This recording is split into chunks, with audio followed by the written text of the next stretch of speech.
Bismillahirrahmanirrahim. Assalamu alaikum, dear students. We are studying mathematics for class 12, and today we are going to start the new chapter, which is Introduction to Analytic Geometry. And this is our lesson number 17. In this lesson, we will study distance formula, ratio formula, midpoint formula, signs of coordinates, and we will solve the following questions of exercise 4.1. Analytic geometry. What is analytic geometry? A branch of algebra, also known as coordinate geometry or Cartesian geometry, is the study of geometry using coordinate system. Analytic geometry is used in physics, engineering, and also in aviation, rocketry, space science, and space flight. मतलब ये algebra या mathematics की एक ऐसी branch है जिसको coordinate geometry या Cartesian geometry भी कहते हैं, और इसमें हम स्टडी करते हैं कोऑर्डिनेट सिस्टम को यूज करके ज्योमेट्री की फिगर्स को स्टडी करते हैं. कोऑर्डिनेट ज्योमेट्री आपको पता है किसी पॉइंट को कोऑर्डिनेट प्लेन में रिप्रेजेंट करने के लिए हम एक ऑर्डर्ड पेयर की फॉर्म में एक नंबर से रिप्रेजेंट करते हैं, जिसमें फर्स्ट कोऑर्डिनेट का कंपोनेंट x कोऑर्डिनेट और सेकंड कंपोनेंट y कोऑर्डिनेट होता है. Now distance formula. These are the coordinates.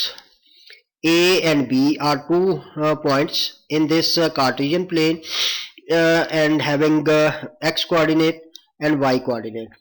So what is the distance between these two points? A और B के दरमियान ये जो distance है वो हमने find out करना है. तो कैसे find out करेंगे without using the instruments? Let x1 y1 be the coordinates of point A and x2 y2 be the coordinates of point B.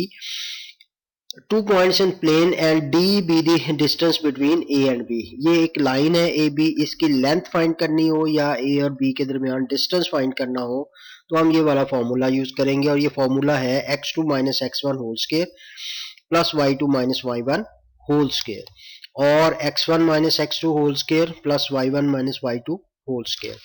तो जब दो पॉइंट्स आपको दिए हुए हों उनके दरमियान डिस्टेंस या उन दो पॉइंट्स को ज्वाइन करने वाली लाइन की लेंथ फाइंड आउट करनी है तो हम ये डिस्टेंस फॉर्मूला यूज करके उसकी लेंथ फाइंड आउट कर सकते हैं. रेशो फॉर्मूला, यानी ये एक लाइन है A और B, इस लाइन को ये एक पॉइंट डिवाइड करता है in a given ratio. Let that ratio be K1 K2, यानी इस पार्ट की लेंथ और इस पार्ट की लेंथ में एक खास रेशो है. तो इस रेशो के इस कोऑर्डिनेट इस पॉइंट के कोऑर्डिनेट्स फाइंड आउट करना हो तो हम क्या करेंगे. Let x1 y1 be the coordinates of point A and B be this point.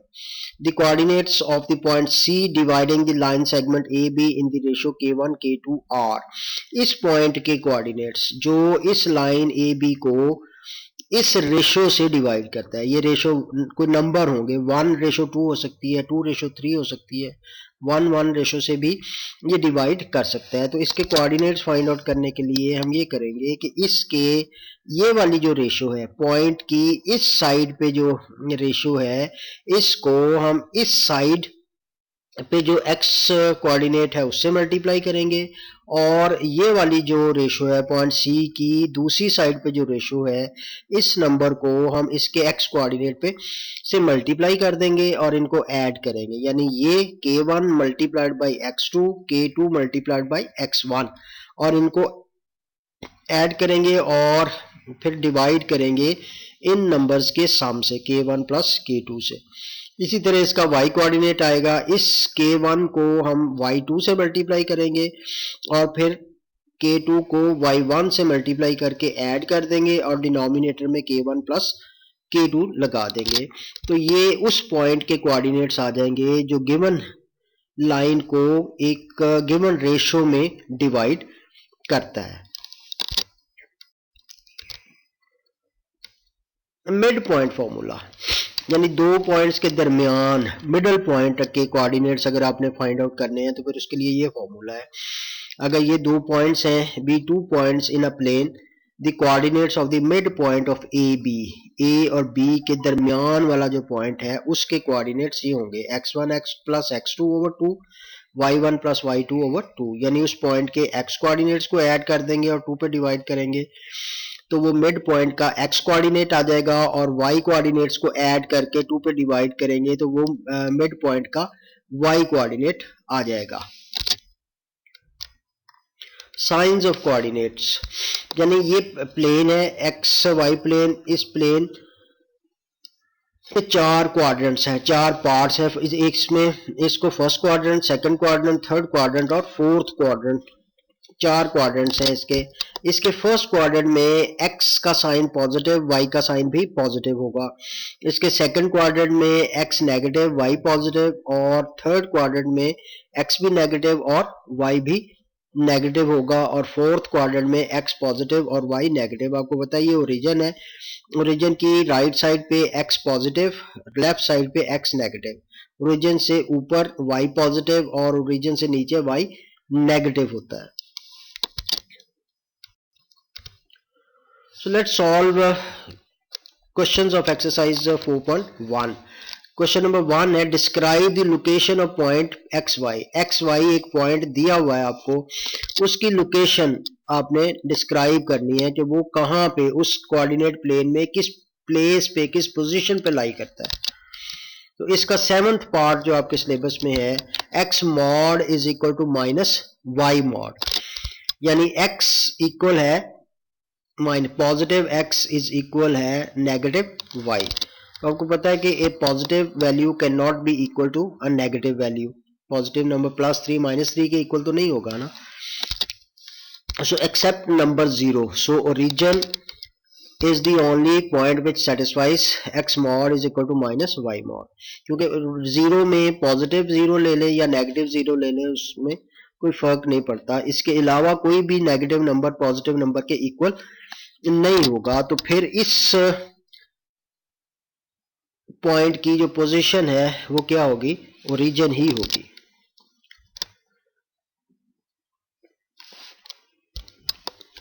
X mod is greater than और इक्वल टू 3, मॉड का मतलब है इसके अंदर ये जो x है ये पॉजिटिव हो या नेगेटिव हो, उसका आंसर पॉजिटिव ही आना है। तो it means this is plus minus x is greater than और इक्वल टू 3, और plus x is greater than equal to 3 और minus x is greater than और इक्वल टू 3। तो ये x ग्रेटर देन और इक्वल टू 3, और ये जो नेगेटिव है, नेगेटिव में अगर इनइक्वालिटी की दोनों साइडों को नेगेटिव नंबर से मल्टीप्लाई करें तो इनइक्वालिटी साइन चेंज हो जाता है, इनइक्वालिटी की प्रॉपर्टी है। तो ये आपके पास आ जाएगा x लेस देन और इक्वल टू -3। तो इसका मतलब है वो पॉइंट जो इस कंडीशन को सेटिस्फाई करता है वो x ग्रेटर देन और इक्वल टू 3 है या लेस देन और इक्वल टू -3 है। वो सारे पॉइंट्स जो ग्रेटर देन और इक्वल टू 3 और लेस देन और इक्वल टू -3 है, वो वाले पॉइंट्स होंगे। So which is the set of points lying on right side of line x is equal to 3 and the points lying on left side of line x is equal to -3। यानी ये वाली situation बनती है कि ये x less than और equal to -3 ये वाले सारे पॉइंट्स, और x ग्रेटर देन और इक्वल टू -3 ये वाले सारे पॉइंट्स, यानी ये सारे पॉइंट्स जो हैं वो इस पॉइंट की पोजीशन है। x greater than 2 and y is equal to 2, यानी y इज इक्वल टू 2 ऐसा पॉइंट जिसमें x कोऑर्डिनेट ग्रेटर देन 2 है और y जो है वो हर पॉइंट में 2 के इक्वल ही है। तो the set of all points on the line जो इस y इज इक्वल टू 2 पे है पॉइंट्स और उसमें x ग्रेटर देन 2 है, वो कौन से पॉइंट्स हो सकते हैं? ये वो लाइन है y इक्वल्स टू 2, फर्स्ट कर लें ये y इज इक्वल टू 2, इस लाइन के ऊपर कोई भी पॉइंट आप लेंगे तो उसमें y कोऑर्डिनेट 2 के इक्वल होगा, लेकिन हमने वो पॉइंट्स लेने हैं जिनमें x कोऑर्डिनेट 2 से ग्रेटर है। तो इसका मतलब अगर ये वाला पॉइंट 2 है तो फिर इस तरफ के सारे पॉइंट्स जो हैं वो इस पॉइंट्स की लोकेशन है जिसमें x ग्रेटर देन 2 है और y इज इक्वल टू 2 ही होगा।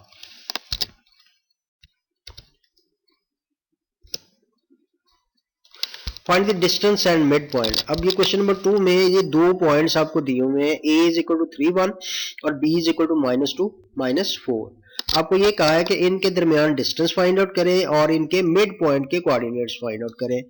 डिस्टेंस फॉर्मूला आपको पता है x2 minus x1 whole square plus y2 minus y1 whole square होता है। अगर हम इसको x1 y1 और ये x2 y2 ले तो फिर ए बी की लेंथ क्या होगी, x2 माइनस x1 का square plus y2 minus y1 का स्क्वायर। तो -2 -3 जो है वो -5 का स्क्वायर और -4 -1 -5 का स्क्वायर। -5 का स्क्वायर प्लस 25 -5 का स्क्वायर प्लस 25 25 प्लस 25 50 हो गया और 50 को हम लिख सकते हैं 25 मल्टीप्लाइड बाय 2 और 25 का स्क्वायर रूट जो है वो 5 होगा तो 5 स्क्वायर रूट ऑफ 2। तो इस इन दो पॉइंट्स के दरमियान जो डिस्टेंस है वो 5 स्क्वायर रूट ऑफ 2 के इक्वल आ जाएगा। मिड पॉइंट दो पॉइंट्स के दरमियान जो मिड पॉइंट है उसके कोऑर्डिनेट्स होते हैं x1 plus x2 over 2 y1 plus y1 over 2। तो अब x1 प्लस x2 ओवर 2 और y1 प्लस y2 ओवर 2। तो 3 माइनस 2 1 ओवर 2 और 1 माइनस 4 माइनस 3 ओवर 2। तो इन दो पॉइंट्स का जो मिड पॉइंट है उसके कोऑर्डिनेट्स हैं 1 over 2 and minus 3 over 2।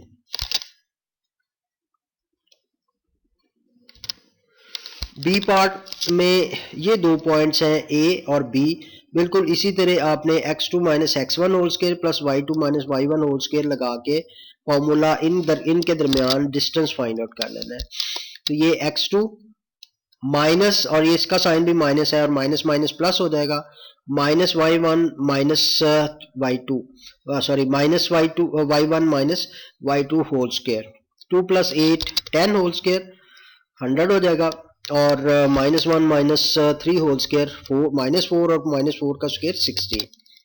So this is 116 square root इसका डिस्टेंस आएगा between point A and B and the mid point of A and B x1 plus x2 over 2 x1 plus x2 over 2 और y1 plus y2 over 2।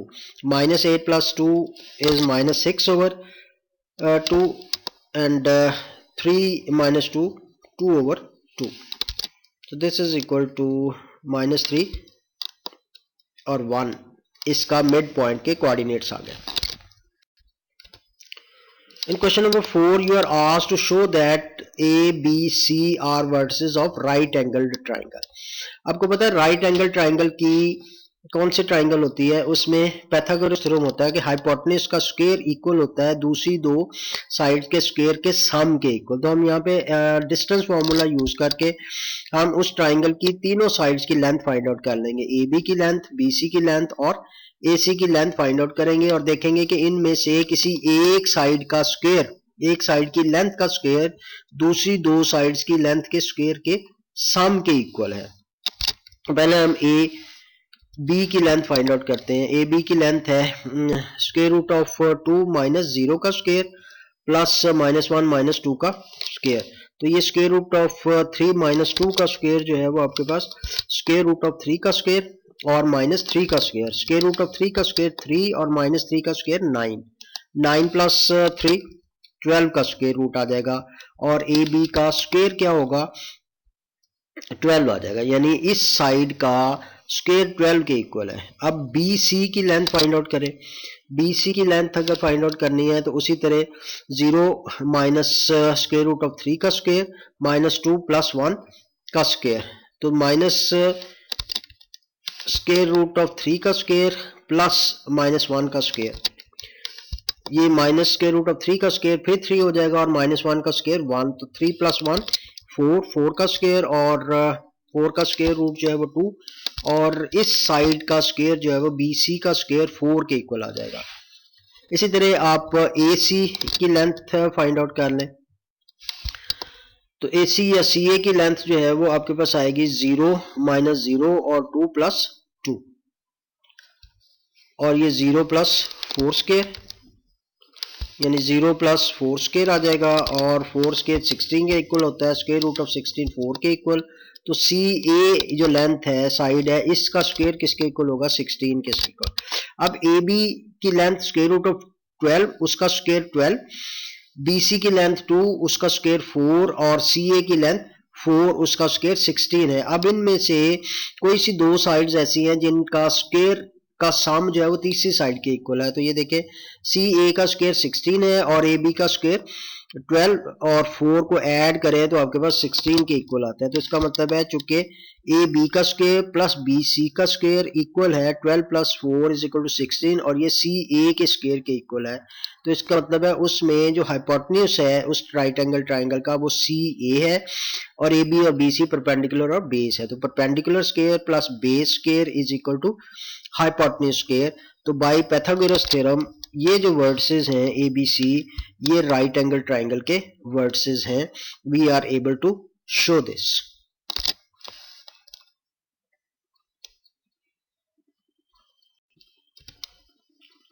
Question number 8. In this question you are asked to find the points A equal to -5 -2 and B 5 -4 are ends of diameter of a circle. ये circle के diameter के and points हैं। तो आपको उसने कहा find the centre and radius of the circle. तो ये देखिए ये एक सर्कल है, इसके एंड पॉइंट्स हैं ए और बी, इसका सेंटर ये वाला पॉइंट है। सेंटर चूंकि सेंटर से ए का और बी का डिस्टेंस सेम है तो ये वाला जो है इन ए और बी का जो मिड पॉइंट है वो सेंटर है इस सर्कल का। और आपको सेंटर और रेडियस फाइंड आउट करने को कहा है, रेडियस ए सी या बी सी के इक्वल है। तो सेंटर फाइंड करने के लिए हम इस सी के कोऑर्डिनेट्स फाइंड कर लेंगे। सी के कोऑर्डिनेट्स क्या होंगे जो ए और बी के मिड पॉइंट के कोऑर्डिनेट्स है। तो centre of the circle is the mid point of A B, therefore centre के कोऑर्डिनेट्स क्या आएंगे, मिड पॉइंट के कोऑर्डिनेट्स होते हैं x1 plus x2, x1 plus x2 over 2 और y1 plus y2 over 2, -2 -4 over 2, ये 0 हो गया और ये -6 ओवर 2, तो ये आपके पास 0 -3। तो ये सेंटर के कोऑर्डिनेट्स आ गए 0 और -3। और इसका रेडियस क्या होगा, रेडियस ए सी या बी सी के इक्वल है, दोनों लेंथ्स इक्वल होंगी। तो ए सी का डिस्टेंस फाइंड आउट करना है, रेडियस फाइंड करने के लिए हम डिस्टेंस फॉर्मूला यूज करेंगे। और ए पॉइंट जो हमें ये दिया हुआ है -5 -2 और सी पॉइंट हमने ये फाइंड आउट किया 0 -3। तो इन दो पॉइंट्स पे हम डिस्टेंस फॉर्मूला यूज करेंगे तो हमारे पास ए सी की लेंथ आ जाएगी जो कि इसका रेडियस होगा। So this is 0 plus 5 minus 3 plus 2 का स्क्वायर, 5 का स्क्वायर 25 minus 3 plus 2 का स्क्वायर 1, 25 plus 1 का स्क्वायर रूट जो है वो that is equal to square root of 26. So this is these are the coordinates of the center and this is the radius of the circle. तो ये important question है for your examination point of view. This is question number 9. Find H such that points A, B, C are vertices of triangle with the right angle at vertex A. तो इसका मतलब ये एक right angle triangle के vertices हैं जबकि right angle जो है वो point A पे है, vertex A पे right angle है। तो अगर ये right angle triangle के vertices हैं तो इसका मतलब है कि फिर पाइथागोरस थ्योरम से इसका जो है हाइपोटेन्यूज उसका स्क्वायर इक्वल होगा परपेंडिकुलर और बेस के स्क्वायर। चूंकि ये आपका वर्टेक्स है जिसपे राइट एंगल है तो इसका मतलब बी सी इसका हाइपोटेन्यूज होगा। So by Pythagoras theorem B C square is equal to A B square plus C A square. चूंकि जिस पॉइंट पे राइट एंगल ट्राइंगल में 90 का एंगल बनता है उसके अपोजिट जो साइड होती है वो उसका हाइपोटेन्यूज होता है। तो ए के अपोजिट साइड बी सी होगी, तो बी सी का square equal to A B का स्क्वायर प्लस सी ए का स्क्वायर बाई पाइथागोरस थ्योरम। अब इसकी लेंथ निकालने, बी सी की लेंथ होती है square root of x2 minus x1 का square plus y2 minus y1 का स्क्वायर। ये चूंकि हमने यहाँ पे स्क्वायर ले लिया है तो इसका मतलब है इसमें से स्क्वायर रूट खत्म हो जाएगा। तो बी सी आएगा बी और सी, ये है माइनस सी -2 का स्क्वायर -7 का square equals to A B आपके पास ये है 2 - h का स्क्वायर प्लस 7 - 1 का स्क्वायर और प्लस सी ए जो है वो h प्लस 6 का स्क्वायर और प्लस 1 प्लस 7 का स्क्वायर आ जाएगा। अब इसको आपने एक्सपेंड करना है, ये तो सिंपल है, -6 -2 -8 और -8 का स्क्वायर 64 हो जाएगा, -7 -7 -14 और -14 का स्क्वायर 196 आ जाएगा। 2 - h होल स्क्वायर को हम a - b होल स्क्वायर के फॉर्मूला से एक्सपेंड कर लेंगे, तो ये हमारे पास आएगा a स्क्वायर 4 -2ab 4h और प्लस b स्क्वायर h स्क्वायर और 7 - 1 whole square 6 whole square is equal to 36 और ये दूसरा जो है स्क्वायर उसके नीचे प्लस इसी तरह इसको a plus B whole square से एक्सपेंड कर लेंगे, तो ये आएगा h square plus 12h plus 36 और 7 + 1 8 होल स्क्वायर इज 64। अब ये दो ब्रैकेट्स रिमूव करें और इसको फर्दर सिंप्लीफाई कर लें। इसमें 64 प्लस 196 जो है वो 260 आ गया। ये ब्रैकेट के अंदर 4 plus 36 40 -4h plus h square, इस ब्रैकेट के अंदर 36 प्लस 64 100 और h स्क्वायर प्लस 12h, इसको सिंप्लीफाई करें, h square plus h square 2h square और -4h plus 12h plus 8h और 40 प्लस 100 इज 140 260 के इक्वल आ गया। 260 को राइट साइड पे ले जाएंगे तो हमारे पास आएगा 2h square plus 8h plus 140 minus 260 equal to 0। Further simplifying we get 2h square plus 8h minus 120 equal to 0। अब देखिए ये पूरी इक्वेशन 2 पे डिवाइड हो रही है, तो इस पूरी इक्वेशन को 2 पे डिवाइड कर दें तो आपके पास आएगा h square plus 4h minus 60 equal to 0। आपने h की वैल्यू फाइंड आउट करनी है, तो ये आपके पास एक क्वाड्रेटिक इक्वेशन आ गई। इस क्वाड्रेटिक इक्वेशन को सॉल्व करके आप h की वैल्यू निकाल लेंगे। इस क्वाड्रेटिक इक्वेशन को सॉल्व करने के लिए हम फैक्टराइजेशन का मेथड यूज करेंगे। -60 को 1 से मल्टीप्लाई करें तो -60, -60 के दो ऐसे फैक्टर लें जिनको मल्टीप्लाई करें तो -60 आए और उनको ऐड करें तो आपके पास 4 आए, तो वो +10 और -6 होते हैं। तो h स्क्वायर मिडल टर्म को ब्रेक किया, 10h minus 6x minus 60 is equal to 0। First two term में से h कॉमन, अंदर h प्लस 10 रह गया, लास्ट टू टर्म में से 6 कॉमन और ब्रैकेट के अंदर h प्लस 10। अब इन दो टर्म में से h प्लस 10 कॉमन है और आपके पास h माइनस 6 दूसरी ब्रैकेट में आ जाएगा। Putting each factor equal to 0, h plus 10 equal to 0 और h minus 6 is equal to 0। तो यहाँ से h की वैल्यूज आएंगी, h इज इक्वल टू -10 और h इज इक्वल टू 6। तो ये आपकी एक्सरसाइज 4.1 के वो क्वेश्चंस हैं जो आपके रिड्यूस सिलेबस में शामिल है। इसके अलावा एक एग्जाम्पल है जो एग्जाम्पल नंबर 3 है, वो भी आपके रिड्यूस सिलेबस में शामिल है। तो this is lesson number 17 and in this lesson we have solved the questions of exercise 4.1. This is my profile. Keep doing practice because practice makes knowledge perfect. Thank you for watching and Allah Hafiz.